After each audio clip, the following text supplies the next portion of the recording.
فلاقتحم العقبة وما أدراك ما العقبة سبحان الله.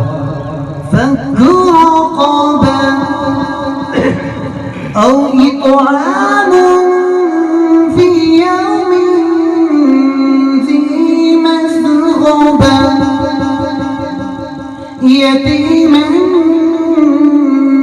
ذا مقربة سبحان الله. أو مسكينا ذا متربة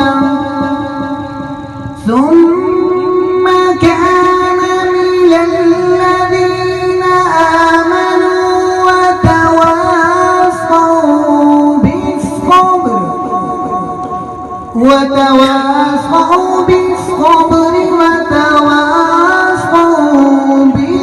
بالمرحمة